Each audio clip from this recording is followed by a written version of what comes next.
Lecture de la leçon de l'école du sabbat du vendredi 28 avril 2023. Réflexion avancée. Regardez les puissantes connaissances que l'esprit de prophétie nous donne en ce qui concerne l'état du peuple de Dieu dans les derniers jours, au temps du jugement et de la fin du monde. Leur seule espérance est dans la miséricorde de Dieu, leur seule défense sera la prière.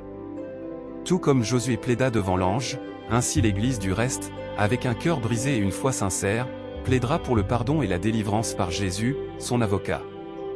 Ils sont pleinement conscients du caractère pécheur de leur vie, ils voient leur faiblesse et leur indignité, et lorsqu'ils se regardent eux-mêmes, ils sont prêts à perdre espoir. Le tentateur se tient prêt à les accuser, comme il s'est tenu prêt à résister à Josué. Il montre du doigt leurs vêtements sales, leurs défauts de caractère. Il présente leur faiblesse et leur folie, leur péché d'ingratitude, leur manque de ressemblance à Christ, qui a déshonoré leur Rédempteur.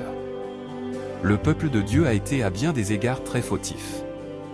Satan a une connaissance précise des péchés qu'il leur a donné envie de commettre, et il les présente sous le jour le plus exagéré, en déclarant « Dieu nous bannira-t-il de sa présence, moi et mes anges, et récompensera-t-il ceux qui se sont rendus coupables des mêmes péchés ?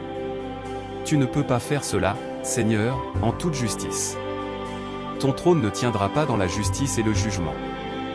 La justice exige que la sentence soit prononcée contre eux. Mais si les disciples de Christ ont péché, ils ne se sont pas abandonnés au contrôle du mal.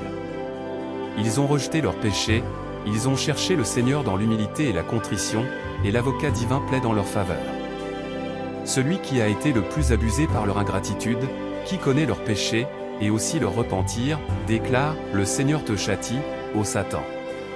J'ai donné ma vie pour ces âmes. Elles sont gravées sur les paumes de mes mains. » Ellen G. White, Testimony for the Church, volume 5, page 473-474. Discussion. Comment le fait de savoir que l'heure de son jugement est venue a-t-il un impact sur notre vie quotidienne? Si la plupart d'entre nous sont honnêtes, nous dirions probablement que ce n'est pas le cas, n'est-ce pas? Comment pouvons-nous changer? Pourquoi le jugement est-il une bonne et non une mauvaise nouvelle? En classe, parlez du rôle de Jésus pour nous dans le jugement. Comment cela peut-il nous motiver à lui être fidèles, sachant que c'est seulement grâce à ce qu'il a fait pour nous que nous pouvons avoir l'espérance du salut? Développer l'idée du jugement, qui révèle à l'univers le caractère de Dieu. Comment cette idée s'intègre-t-elle très bien dans le scénario du grand conflit,